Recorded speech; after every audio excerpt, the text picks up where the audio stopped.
ಈ ಥರ ಕಡು ಸಿಕ್ಕರೆ ಭಾರಿ ಮಜಾ ರೈಡ್ ಮಾಡೋಕೆ.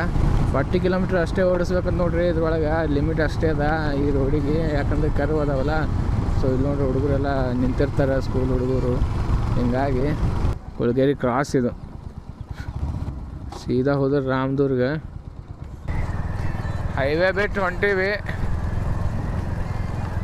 ಯಾವುದೋ ಒಂದು ರೂಟ್ ಹಿಡ್ಕೊಂಡು, ರೂಟ್ ಹೆಂಗದ ಗೊತ್ತಿಲ್ಲ. ಮುಂಗ್ಸಿ ನೋಡ್ರಿ, ಎರಡು ಮುಂಗ್ಸಿ ಕಂಡು ನಮಗೆ. ಅಣ್ಣ ಇದು ಶಿರ್ಸಂಗಿ ಹೋಗ್ತದೆ ರೀ? ಎಷ್ಟು ಕಿಲೋಮೀಟ್ರ್ ಅದ ರೀ?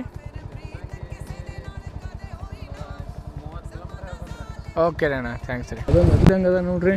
ಐ ಥಿಂಕ್ ಯಾವ್ದು ಘಟಪ್ರಭಾ ಅದನು ಯಾವ್ದು ಅದನ್ನು ಫುಲ್ ಮಸ್ತ್ ಅದ. ಸೊ ತೆಳಗೆ ಗಾಡಿ ಒಯ್ದಾರ ತೊಳ್ಯಾಕ, ಹೆಂಗೆ ಒಯ್ದಾರ ಗೊತ್ತಿಲ್ಲ. ಮ್ಯಾಪ್ರೆ ಹಾಕೀನಿ, ದಾರಿ ಕೇಳೋ ಅವಶ್ಯಕತೆ ಇಲ್ಲ, ಆದರೂ ಕೇಳಮ್ರಿ ಯಾರಿಗಾರೆ. ಇನ್ನೇನು ಶಿರ್ಸಂಗಿ 5 ಕಿಲೋಮೀಟ್ರ್ ಅದ ಬರೀ. ಏನೋ ಆಗ್ಯದ ಅಂಕಲ್. ಇದು ಶಿರ್ಸಂಗಿ ಕಾಳಿಕಾದೇವಿ ಗುಡಿ ರೀ? ಹಾಂ ರೀ, ರೈಟಿಗೆ ಹೋಗ್ಬೇಕು ರೀ? ಓಕೆ ರೀ, ಓಕೆ. ಸೊ ಮುತ್ತ ಕೇಳಮಲ್ಲ ಇಲ್ಲಿ.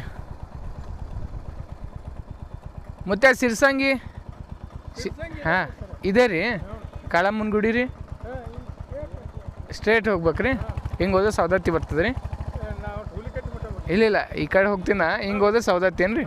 ಓಕೆ ರೀ, ನಡೀರಿ. ಬಂತ ಶಿರ್ಸಂಗಿ ಕೋಟೆ, ಲಿಂಗರಾಜ ಅರಸರದು ಇದೆ ನೋಡ್ರಿ ಕೋಟೆ ಹೆಂಗದ. ನಾವು ಬಂದೇವಿ ಶಿರ್ಸಂಗಿ ಕಾಳಿಕಾದೇವಿ ದೇವಸ್ಥಾನಕ್ಕೆ. ನೋಡ್ಬೋದು ನೀವು.